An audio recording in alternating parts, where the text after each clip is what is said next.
Es costumbre dividir la historia en periodos de 100 años que se denominan siglos, de tal modo que un siglo va desde un año que termina en $0 hasta un año que termina en 99.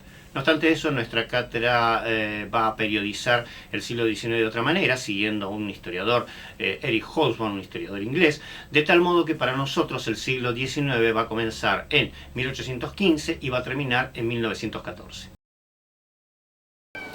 En este periodo que va de 1815 a 1914 también vamos a ver que diferenciamos algunas fechas importantes.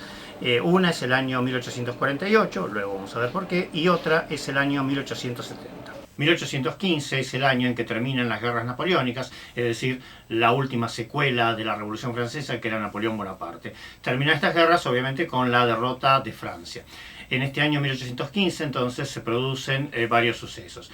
En primer lugar se produce el Congreso de Viena, que es básicamente una reunión de los diplomáticos de las potencias de la última coalición, las que habían derrotado entonces a Francia, para arreglar las fronteras europeas.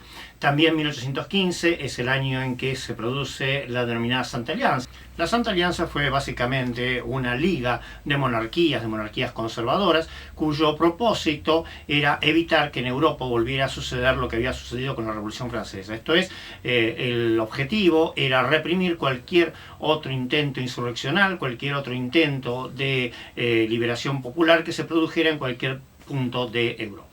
Y finalmente, en 1815, también la etapa de lo que se conoce como la Restauración.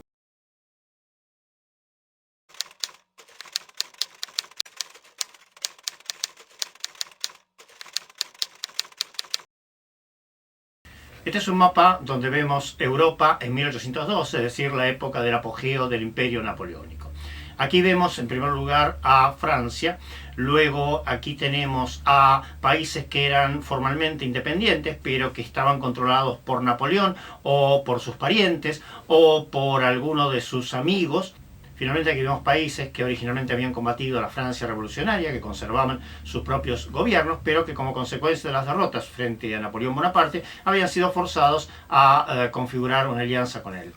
El Congreso de Viena ha sido considerado como un antecedente de las futuras organizaciones internacionales que se produjeron en el siglo XX, es decir, después de la Primera Guerra Mundial, la Liga de las Naciones o la Sociedad de las Naciones, y después de la Segunda Guerra Mundial, las actuales Naciones Unidas, en el sentido de consistir en unos acuerdos que efectuaron las grandes potencias por un lado, para arreglar las fronteras europeas y por otro lado para garantizar de alguna manera una serie de estabilidad en cuanto a futura paz. Sin embargo, la realidad del Congreso de Viena es que fueron básicamente acuerdos que procuraron satisfacer los intereses imperialistas de los cuatro grandes vencedores de Napoleón Bonaparte, a saber, el Reino Unido de Gran Bretaña por un lado, por otro lado Prusia, por otro lado el Imperio Austríaco y finalmente el Imperio Ruso. En este aspecto ciertamente hay un paralelo, porque también de la misma manera los vencedores de la Primera Guerra Mundial y los vencedores de la Segunda Guerra Mundial también arreglaron las fronteras en base a la idea de satisfacer, sus propias ambiciones expansionistas.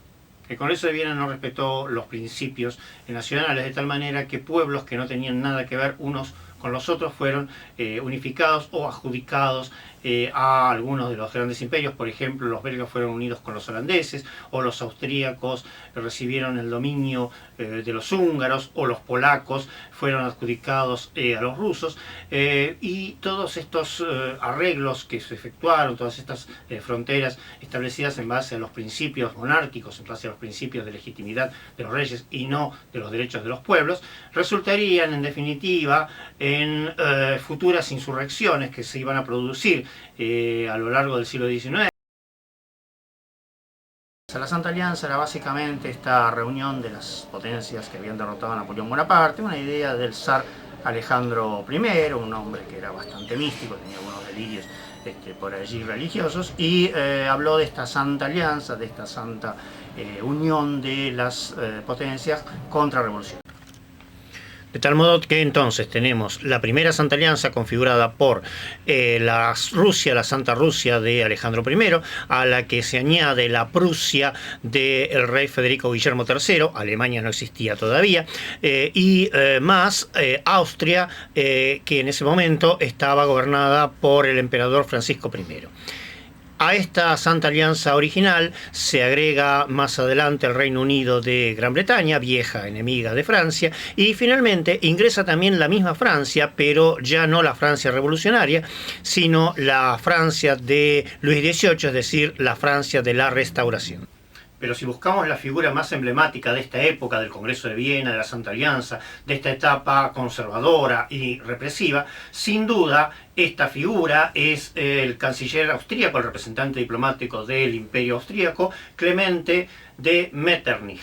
Metternich era un antiguo funcionario, ya se desempeñaba en tiempos de Napoleón Bonaparte, pero adquirió mucha relevancia a partir del año 1815 y en particular es el teórico de la intervención militar.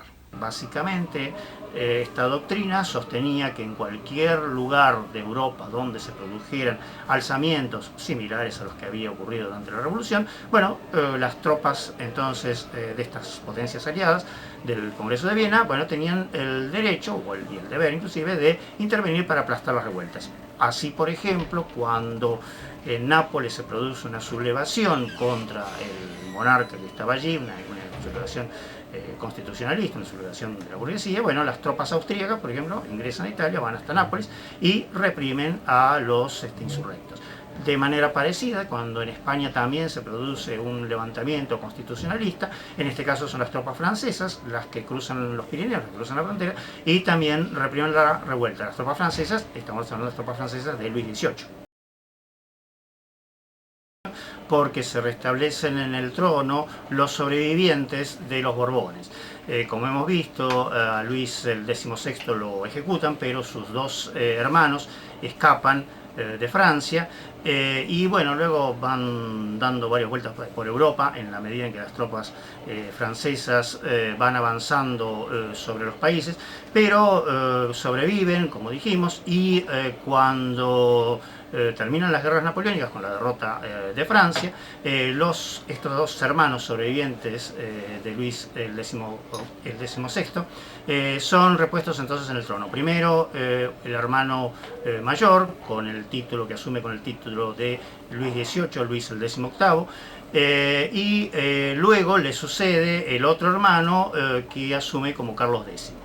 Esta restauración se interrumpe parcialmente en 1830 con una revolución. La revolución de 1830 no es una revolución radical como la que hemos visto anteriormente, es una revolución donde la monarquía simplemente cambia de manos, pasa de la rama mayor de los Borbones a la rama menor, o sea, a los Orleans. Los partidos políticos en la Francia de esta etapa se diferenciaban de la siguiente manera. Por un lado estaban los antiguos republicanos, los que habían sobrevivido, digamos, a la etapa contrarrevolucionaria. Por otro lado estaban los monárquicos, que a su vez estaban divididos en dos facciones. La facción legitimista, que era la facción que sostenía a la rama mayor de los Borbones, es decir, a los parientes de Luis XVI, y luego estaba la rama orleanista, que era la que apoyaba las pretensiones de los Orleans, como indica su propio nombre, y que en el caso de la Revolución de 1830 va a sostener, por supuesto, la sucesión a manos de Luis de Orleans, Luis Felipe I va a ser el título con el que va a asumir la monarquía a partir de 1830. Otro partido importante en esta época eran los bonapartistas. Los bonapartistas habían tenido varios problemas. Por un lado, bueno, el fallecimiento de Napoleón Bonaparte. Napoleón Bonaparte, el primer Napoleón I, dejó un hijo, pero este hijo nunca se interesó mucho por Francia, de hecho no vivió en Francia, se fue a vivir con su abuelo a Viena. Y Napoleón II, como lo llamaban los bonapartistas, también fallece fuera de Francia, y aquí viene entonces a reclamar el liderazgo del partido de los bonapartistas Luis Napoleón Bonaparte.